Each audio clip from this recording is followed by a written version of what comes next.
Mr. Toulon and Ms. Walker. Good afternoon.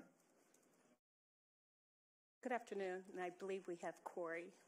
Oh, Mr. Patton will be joining us remotely. And if I can, Corey joins us to say I will be stepping out for a few minutes, and Representative Macri will take over as chair and should be referred to as such.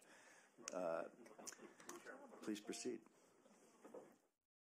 All right. Thank you, Mr. Chair, and now Madam Chair. This is Corey Patton, staff to the Community Safety, Justice, and Reentry Committee. Here to speak on and gross second substitute Senate Bill 5536, which, just to preface, was voted out of the Community Safety Committee as amended by a committee striker, which did change several provisions of the underlying bill. So the presentation today will be tailored to that committee striker. As amended, the bill modifies certain drug offenses and infractions and their related penalties, creates new drug offenses, establishes a related pretrial diversion program and specific post-conviction sentencing requirements and opportunities for vacation of convictions, and generally expands substance use disorder outreach, treatment, and recovery services in a number of ways. For background, the Uniform Controlled Substances Act regulates the manufacturing, distribution, and dispensation of drugs, including by prohibiting and penalizing certain conduct related to controlled substances, counterfeit substances, and drug paraphernalia. Related provisions of state law also regulate legend drugs, which are otherwise known as prescription drugs. Prior to 2021, possession of a controlled substance was classified as a Class C felony and was a strict liability offense, meaning that a person could be convicted of the offense without any proof of the person's state of mind at the time that they possessed the substance. However, also in 2021, the Washington Supreme Court decided in the case of State v. Blake that as constructed, the state's possession of a controlled substance offense as a strict liability offense was unconstitutional. This had the effect of invalidating possession of a controlled substance offenses as written. Later that same year, following the Blake decision, the legislature adopted engrossed Senate Bill 5476, which amended the possession statutes in the following ways. First, the bill added a knowing mens rea element to the offenses, which all had previously been strict liability offenses. Second, the bill reclassified possession of a controlled substance and counterfeit substance to be simple misdemeanors when they were previously classified as Class C or B felonies. For context, simple misdemeanors are generally punishable by a maximum of 90 days in jail, a $1,000 fine, or both. Third, the bill encouraged prosecutors to divert drug possession cases for assessment, treatment, and other services. And finally, the bill also provided that those changes would expire on July 1st, 2023, at which points the affected statutes would revert back to their pre-Blake provisions. There were other provisions included in gross Senate Bill 5476, which may be pertinent to today's bill. So that bill had further provided that the first two times a person would be otherwise subject to arrest for certain drug possession offenses, that law enforcement was required to offer that person referral to assessment and services in lieu of legal system involvement. A person could only be charged with an offense if agency records reflected that that person had been referred to services at least twice. Other provisions of the bill had expanded SUD outreach, treatment, and recovery support services in a variety of ways. Turning now to the bill before you, in gross second substitute Senate Bill 5536 as amended by the CSJR committee, the bill does a number of things. First, the bill provides that effective July 1st, 2023, the offenses of knowing possession of a controlled substance, counterfeit substance, legend drug, or 40 grams or less of cannabis are retained as simple misdemeanors. Additionally, the bill creates new offenses for the knowing possession and use of a controlled substance, counterfeit substance, or legend drug in a public place. Those offenses are also established as simple misdemeanors. The bill also repeals the provision in current law that requires the law enforcement to offer at least 2 referrals to assessment and services in lieu of legal system involvement, and instead encourages law enforcement to offer such referrals. The bill also establishes a pretrial diversion opportunity for defendants charged with certain drug offenses. Broadly speaking, the pretrial diversion opportunity involves the defendant agreeing to receive an evaluation by a substance use disorder treatment program and meaningfully engaging with any recommended treatment or services in exchange for the dismissal of pending charges. The court may not grant a defendant's motion to participate in pretrial diversion unless the prosecutor consents. If the motion is granted, the court must give the defendant certain advisements about the diversion, continue the hearing, and refer the defendant for an evaluation by a designated SUD treatment program.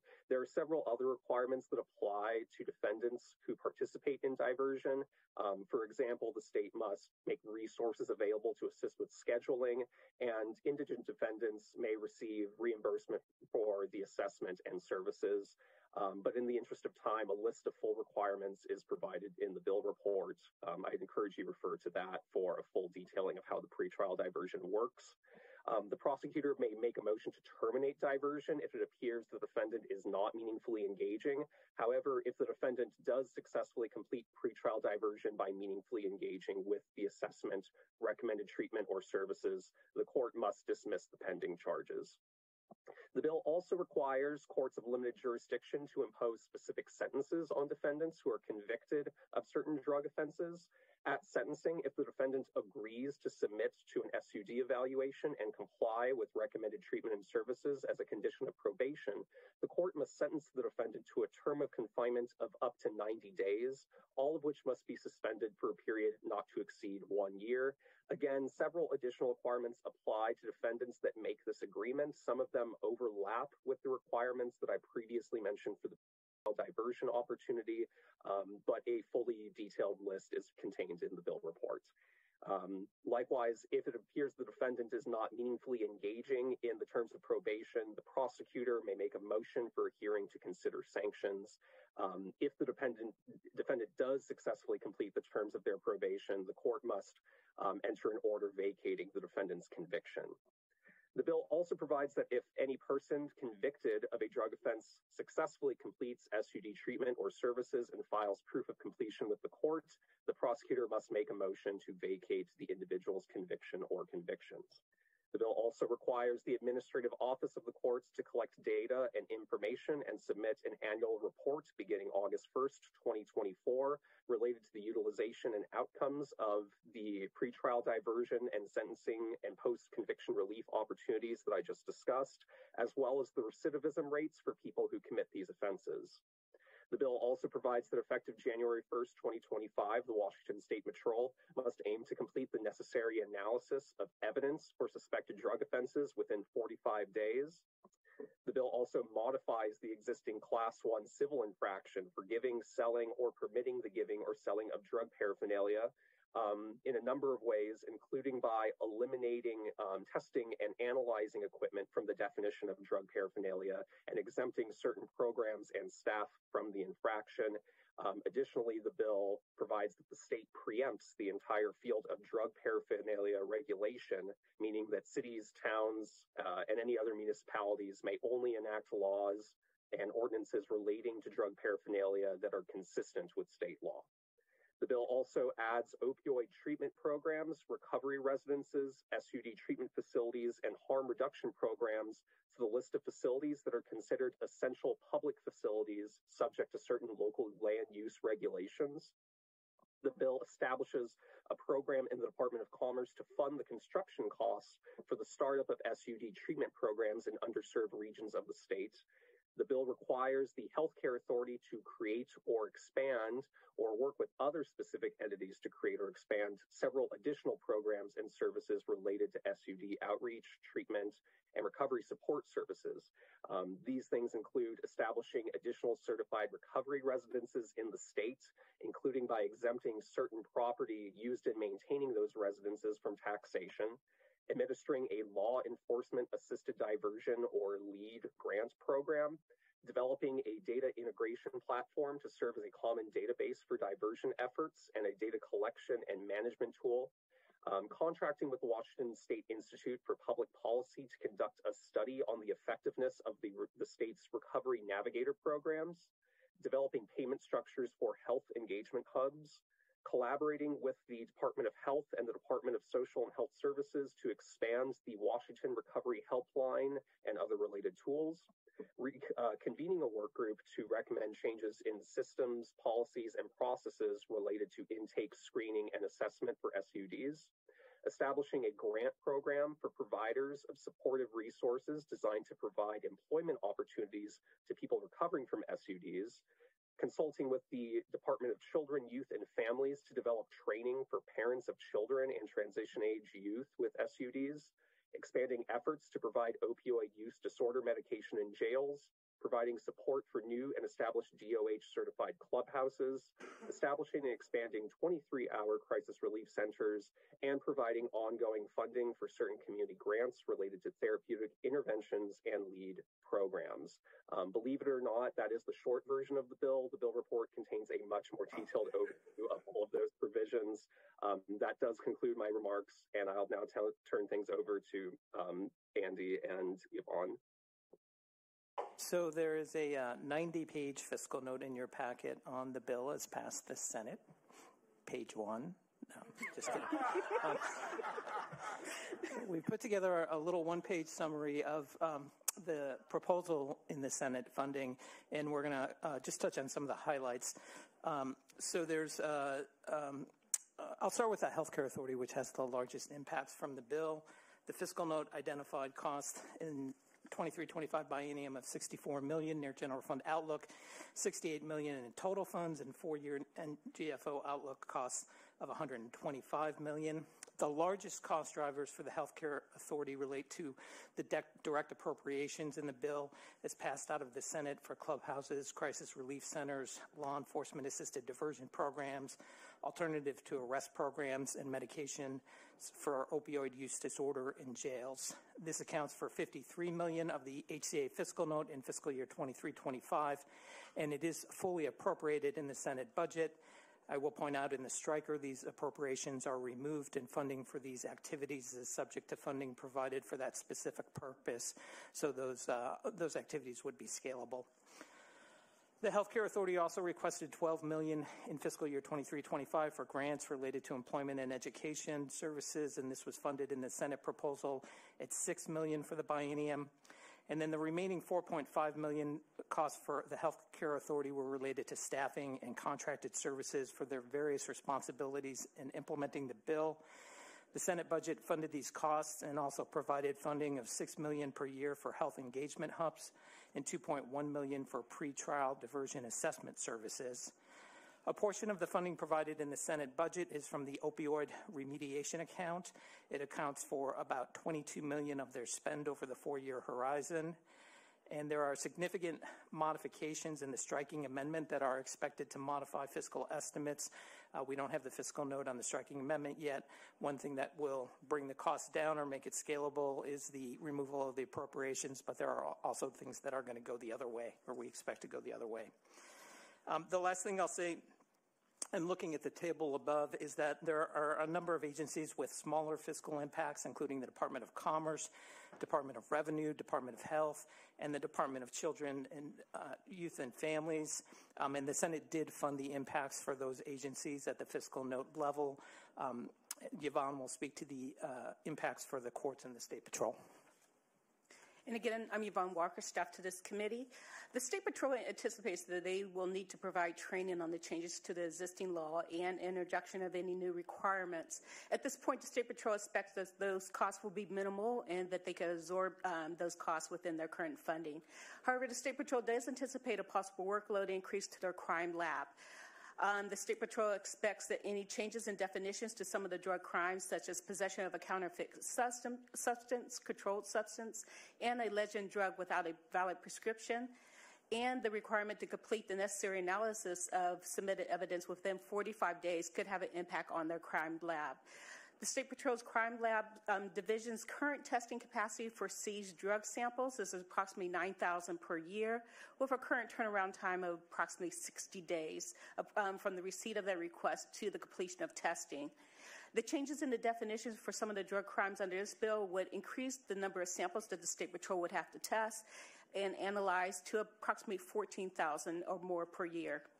with the possible increase in testing of drug samples and also trying to complete the testing analysis within that 45-day requirement.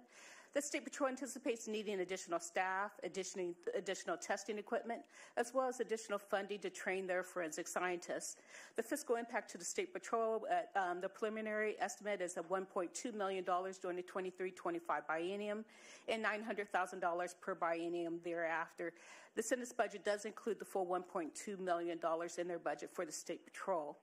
In regards to the courts, the fiscal impact is somewhat difficult to accurately estimate. However, we do know that the current draft of the bill requires the state to reimburse local courts for the cost of substance use disorder assessments and related travel. The Administrative Office of the Courts estimates that to be about 12,000 cases per year. With substance use disorder assessment costs of approximately $133 each, the AOC estimates that the state would need to reimburse the courts approximately $1.6 million per year. The Senate's budget includes $1 million for AOC for that particular item. Lastly, because the bill changes the seriousness level of certain drug crimes from a felony to a misdemeanor, offers the option of pretrial diversion programs, and prescribes mandatory jail sanctions for failure to comply with post-sentence treatment, the judicial impact note assumes that there would be a fiscal impact to the local courts due to the cost of additional cases, the cost of additional pretrial diversion hearings per case, the cost of pretrial diversion programs, and the cost of post-sentence compliance hearings. The rest estimate from AOC is an approximate cost of $6.1 million, and that concludes my presentation. Representative Simmons? Yes. Hi. Sorry, Yvonne, did you say that there is mandatory minimums after conviction? Mandatory jail time after conviction? Oh, I'm sorry. No, I misspoke on that. No. Okay. All right. Thank you. Thank you for the clarification. Are there any other questions for Ms. Walker, Mr. Toulon, or Mr. Patton? No other questions. Thank you very much for the very thorough briefing. We'll now go to public testimony. Representative Macri. Thank you, Mr. Chair. I'm going to call up our first three in-person testifiers, Michael White, Lisa Dugard, and James McMahon, and queue up our online testifiers, Lindsay Hurer, Larry Jefferson, and Scott Brandon. And welcome. Michael, please go ahead when you're ready. Thank you, Madam Vice Chair, Mr. Chair, and members of the committee. My name is Michael White with King County, testifying other on Senate Bill 5536. This bill does some great things to care for those suffering from substance use disorder, including treatment, diversion, and resources. However, as you heard, we have concerns about ensuring there's funding for the criminal justice system asked to enforce the penalties included in this bill. First, the good. The bill proposes to implement treatment, diversion, training, and legal programs that aid those suffering or recovering from substance use disorder, and it proposes to fund some of those programs as well. That said, we have practical concerns about implementing the criminal pieces because law enforcement, courts, and jails may not have the resources to enforce these proposed crimes. For example, King County alone faces a $40 to $50 million shortfall in our 2025 one-year budget. As a result, King County must prioritize what we enforce with our limited revenue. Moreover, our jails are already full and overcrowded. Therefore, as a practical matter, King County's criminal justice system likely cannot accommodate the influx of defendants facing criminal liability under current revenues and limitations. Thank you. Thank you, Mr. White. Ms. Dugard? Good afternoon. I'm Co-Executive Director of Purpose Dignity. Please state your name for the record. I'm so sorry. Lisa Dugard, and I am Co-Executive Director of Purpose Dignity Action, formerly the Public Defender Association. We're the home organization of the LEAD Support Bureau, which provides technical support for arrest and jail alternatives and recovery navigator programs across Washington and for LEAD programs across Washington and nationally. We support the approach to this bill taken in the Community Safety Committee. We were particularly glad to see the removal of mandatory minimum jail sanctions, which would tie the hands of prosecutors and judges, preventing them from taking actions that are fair and effective, based upon the individual circumstances before them, and would impose crushing costs on local government. We also support the shift toward a modern understanding of how people with substance use disorder are able to stabilize and recover. What remains is to ensure adequate funding for pre-booking diversion programs, including lead and arrest and jail alternatives, so the strong existing programs can scale to meet the extent of actual need. And the many additional jurisdictions that want to move in this direction can offer pre-booking diversion starting this year. We hope you'll add substantial funding for these statewide grant programs. Thank you very much, Ms. Dugard. Mr. McMahon. Good afternoon, Mr. Chair and members of the committee. I'm James McMahon, Policy Director with the Association of Sheriffs and Police Chiefs. In our view, this is a must-pass bill for you, in our opinion, this session, though we do not support the version that passed out of the Community Safety and Justice, Reentry and Justice Committee. The bill as that passed the Senate was carefully crafted to use the criminal justice system as a fulcrum to get folks into treatment. The version that passed the committee, we think, has the opposite reaction of that. We think that people will get less treatment, more jail time, more criminal histories, and less people will get help when they need help. We support the version that passed the Senate, and we ask you all to move that version forward. Thank you, Mr. McMahon. Representative Macri? Thank you, Mr. Chair. You all are excused, and we'll move to our before we move to our online testifiers, I'll just alert Russell Brown and Jeff DeVere back there that you're up next after this online group, and we'll turn to Lindsay. Please go ahead. Good afternoon, chairs and members of the committee. I'm Lindsay Hewer with the Association of Washington Cities, here in support of Senate Bill 5536. Addressing the fiscal components of the bill, Senate Bill 5536 will add costs for cities, including costs for additional court, clerk, prosecutorial, and defense costs to cover the additional hearings for cases on pretrial diversion and post-conviction treatment supervision. This isn't insubstantial. It will amount to at least $10 million annually for cities. There is $11.5 million proposed in both the House and Senate budgets for Blake expenses for cities, and we're requesting that flexibility be given for those funds to be used for these purposes. Although AWC is comfortable with the bill, we are requesting 3 amendments. First, removal of the preemption language pertaining to drug paraphernalia. Second, returning to the known legal standard of substantial compliance with treatment rather than the more ambiguous standard of meaningful engagement. And lastly, restoring the current law requirement for the Department of Health to conduct at least one public hearing regarding our proposed opioid use disorder facility to ensure that there's adequate transparency and opportunity for public participation. And finally, I want to emphasize that for Senate Bill 5536 to work, we also need sufficient substance use disorder treatment facilities across the state. We appreciate the significant investments made by both the House and Senate budgets. Thank you. Representative Macri? Thank you, Mr. Chair, and we'll turn to Larry Jefferson.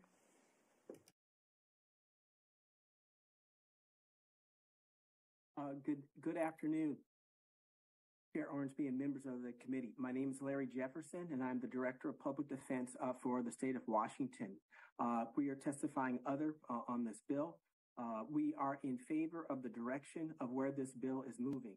We love the section about knowingly possessing and using a controlled substance in a public space. We believe that should be the focus of this bill because that is the activity I believe that most people want to have stopped. The other thing that we need is funding for public defense in order to take these 12,000 cases. I believe that'd be between 60 and 120 new public defenders. Also, we need training for defenders, prosecutors, and judicial officers. The other thing is that we would like to be included pre-filing diversions, meaning we don't want to wait until court. We want people to take the initiative of taking advantage of these diversions. And also, we want to be able to move forward on these things and not have to rely on the consent of the prosecutor. Thank you very much. Very much, Mr. Jefferson. Representative Macri? Thank you. Before we turn to our in-person testifiers, would like to, Scott Brandon first, and then we'll queue up our next group. Please go ahead, Scott.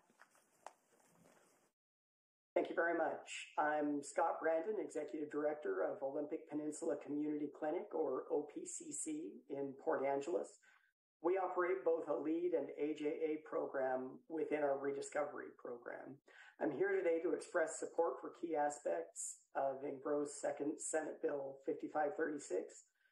Reframing our approach to certain drug crimes will provide additional opportunities for programs like ours to provide effective, cost-effective services to individuals. I'm especially grateful to see that this bill names LEAD and AJA programs as pre-booking diversion frameworks. These programs are well established as best practice intensive case management frameworks. They've proven to be revolutionary in our efforts to address the need for intensive pre-arrest behavioral health services. The individual results for people enrolled in these programs can be dramatic. One local case has seen a participant go from dozens of police contacts per week to absolutely no police or other emergency response contacts over the last 2 years of engagement. These programs work, and they provide opportunities for individuals to make changes in their lives. I respectfully recommend and request that significant additional funding be provided for LEAD and AJA programs. Thank you very much, Mr. Brandon. Programs and expand their use. Thank you. Representative Macri? Thank you, Mr. Chair. Now we'll get on deck our next group of online testifiers, Deont Damper, Everett Maroon, and Vanessa Martin. And now we'll turn to Russell here in the room. Please go ahead. Mr. Chair, members of the committee, I'm Russell Brown, the Executive Director for the Washington Association of Prosecuting Attorneys, here testifying other on Senate Bill 5536. I want to highlight the incredible importance of making sure that one piece of this is properly funded, and that would be the crime lab. This bill now provides a simple misdemeanor for the crime. There's a statute of limitations of 1 year. Oftentimes the crime lab and the tox lab take 9 to 10 to 12 months to test particular substances. If that is the result of this law, there will be no way to prosecute. If there's no way to prosecute, there's no way to run a diversion. There's no way to encourage individuals to get treatment. It is of the utmost importance. Everything that flows upstream requires that downstream obligation to properly test. In the statute, there's a requirement that it be tested within 45 days or that goal be met. But if that is not properly funded, and it cannot simply just shift resources from the crime lab so that you're taking resources from felony crimes and moving those to a misdemeanor crime, we need additional funding to do that. Thank you very much. Mr. DeVere. Thank you, Chair. Chair Ormsby, members of the committee. For the record, my name is Jeff DeVere here on behalf of the Washington Council of Police and Sheriffs, testifying other today. We want to thank you for taking on this extremely difficult issue. People are hurting. People need help. Our officers see it every day. Residents want help with how they're impacted. Unfortunately, we can't fully support the bill in the current form. We supported it as it came from the Senate because it had accountabilities for those who were either unwilling or unable to go through the treatment and diversion programs. We would like to see that put back in the bill, the resources needed to accomplish that so that people can get better and we can serve our communities. Thank you. Thank you, Mr. DeVere. Representative Macri? Thank you, Mr. Chair. We'll turn to our online testifiers, starting with Deont Damper. Oh, sorry, they haven't accepted the transfer over, so we will move to Everett Maroon. Good afternoon. Good afternoon, everyone. Sorry for your long day. My name is Everett Maroon, and I run Blue Mountain Heart to Heart, a 501c3 in Walla Walla. We are an arrest and jail alternatives program manager and a recovery navigator program lead manager. So like Scott said earlier, we have a braided program with both. I want to just start off by saying, I know accountability is a popular word, but what it equates to in the minds of my clients is punishment. And there is no scientific evidence to show that punishment gets people into treatment, gets them sober, or gets them engaged in care at all. There's just no evidence there.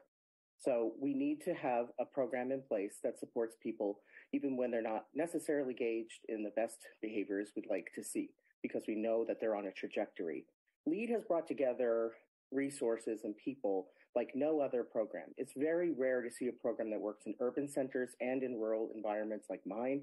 Law enforcement, social service, prosecutors' offices, a CPS. It's working in ways that other programs have not. We need to fully fund this so that we can expand its reach and help more people. Thank you very much. Thank you, Mr. Maroon. Rep Macri? Thank you, Mr. Chair. And Deont is here, so please go ahead. Good afternoon. Could you please turn on your microphone, Mr. Damper? Can you hear me now? Yes, we certainly can. If you could identify yourself for the record, please. Absolutely. My name is Deontay Damper, and I'm a community organizer for Vocal Washington, which is Voices of Community Activists and Leaders. Vocal Washington is an organization that tries to seek to bring political power to community members that have been impacted by HIV, mass incarceration, homelessness, and the war on drugs. This is in response to the House Bill 5536 and my recommendation to vote no on the newly amended recommendations to make simple possession to change it to a gross misdemeanor. Although we've heard very many stories on how unsuccessful the bill has been since it's been introduced, there are many success stories, such as the lead-based systems and the recovery navigator programs and more diversion programs that have been implemented.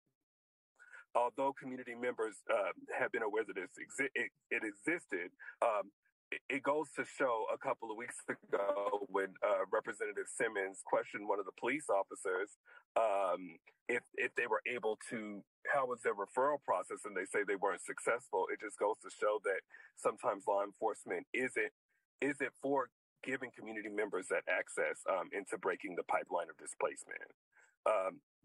Changing the recommendation and making simple possession of making it a gross misdemeanor is symbol on so many levels. One of the biggest reasons that in King County the jails are currently open. We've expired our time.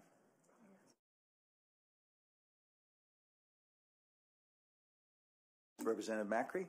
Thank you, Mr. Chair. We're going to now move to, before we move to Vanessa, we're going to actually queue up Bethany Barnard, Mayor Dana Rolfe, and Ann Anderson, and we'll now go to Vanessa.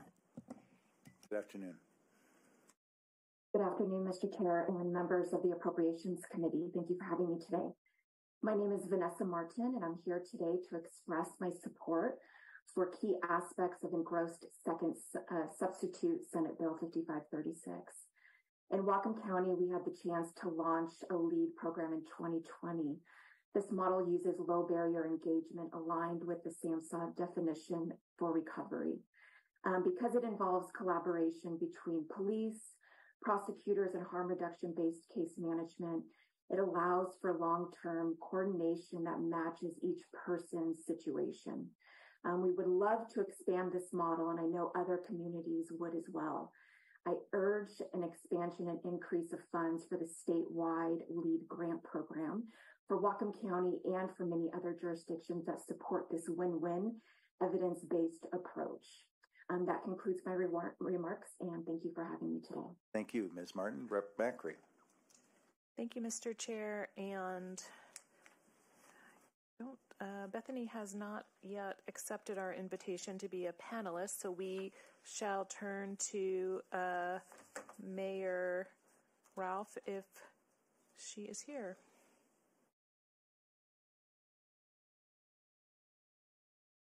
Oh, she may not be here either, so we will turn to Ann Anderson, and at the same time, we'll get into the queue Mayor Armando Pavone and Michael Transu. And welcome, Ann. Please go ahead. Good afternoon. Thank you. Hello, Ann Anderson, Washington State Narcotics Investigators Association, testifying other. Thank you for considering this policy. Washingtonians are dying in record numbers. We've seen what happened with Oregon's lackluster policy, increasing overdose deaths, weapons trafficking, and violent crime. Policy passed in the Senate is much better than what's being considered today, which will harm those with substance use disorder and their communities. Please amend 5536 back to the version the Senate passed that will result in treatment rather than prolonged suffering, increased violence, and countless victims. On a personal note, due to drug addiction, my children don't know their father.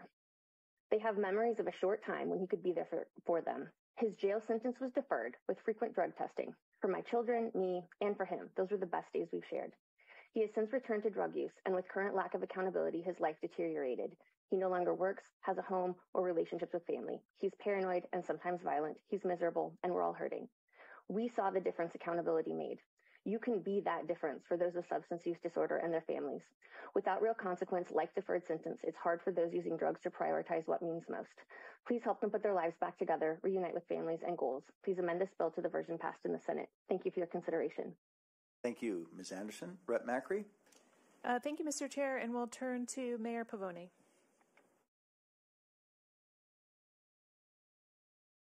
Good morning, Chair. I'm Armando Pavoni, Mayor of the City of Renton. In a recent emphasis patrol, Renton Police contacted and offered services to over 350 individuals experiencing homelessness and addiction. Less than 10 were open to treatment, and there's no way to tell if they took other steps. We continually see people refusing treatment and staying in unsafe and unhealthy environments. We also have an overwhelming increase in complaints and concerns from our residents, business owners, and community. The people using these products are sick and deserve real help and support. We support action to ensure people take advantage of treatment, but accountability is vital. We support a gross misdemeanor sentence for possession and use. We also support a sentence deferral for those who enter treatment and removal of a conviction if treatment is completed with a substance abuse assessment. Lastly, we support the original bill moved out of the Senate and the continued efforts to replace the existing system that's not working in Renton. I appreciate this opportunity for testifying. Thank you, Mr. Pavoni. Representative Macri? Thank you, Mr. Chair, and we'll now turn to Mayor Ralph. Welcome. Thank you so much. Good afternoon, Mr. Chair, committee members. My name is Dana Ralph, and I'm the mayor for the City of Kent, here to provide some constructive feedback on Senate Bill 5536. We do agree with the things that you heard from AWC earlier in this public hearing. Additionally, we have two changes that we'd like to request as if this bill moves forward, making sure that we're actually going forward instead of backward. Please first decouple crimes of possession and use of controlled substances in public. When combined as one, prosecutors will need to prove both an individual was in possession of the controlled substance and that they are using in public. This bill also provides a narrow definition of use that would require an officer to actually see a person insert a needle to make an arrest. We'd ask that you'd expand the definition to include actual use or actions that evidence intent of use. Second, Kent supports the overarching intent of the approach in the bill, which favors treatment over incarceration. Section 11 of the proposed bill provides that all jail time is suspended upon conviction for a period not to exceed 1 year. This means after the 1 year period runs, there would be no consequence if an offender is not in compliance with the court's sentencing conditions, including treatment. The court's ability to exercise its discretion in imposing jail throughout the 2 year jurisdiction period is necessary in order to successfully motivate some offenders to comply with treatment and continue to remain lobbying. Thank you so much. Representative Macri? Thank you, Mr. Chair. Michael, welcome. Please go ahead. Mr. Transu, your microphone is not yet on. There we are. Thank you, Mr. Chair, Madam Vice Chair, members of the committee. For the record, my name is Michael Transu, and I'm here today representing the Fraternal Order of Police and our approximately 3,500 members statewide who make up our membership. We are also signed in as other this morning, but we want the committee to know that is because we have just a few comments on the bill we'd like you to consider should you choose to move the bill out of committee. We examine any Blake fix juxtaposed against three policy pillars, treatment, accountability, and consequences. The bill has passed the Senate. We support because it properly balanced the three pillars contained measures of accountability in terms of mandatory minimum jail days on judicial oversight, whereas the bill before you today has passed the policy committee in terms of accountability gives greater judicial discretion, which we also agree with. The testimony to this effect was made by the stakeholders in the policy committee, and we support both approaches. We agree with Ms. Dugard and AWC and Mr. Brown regarding the funding items that they mentioned. And finally, we wish that you would consider providing as independent and neutral as possible third party to collect the outcome and information data related to the law enforcement responses to drug offenses. Thank you, Mr. Chairman. Mr. Transu. Representative Macri? Thank you, Mr. Chair. Those are all our testifiers. Thank you. So that will conclude the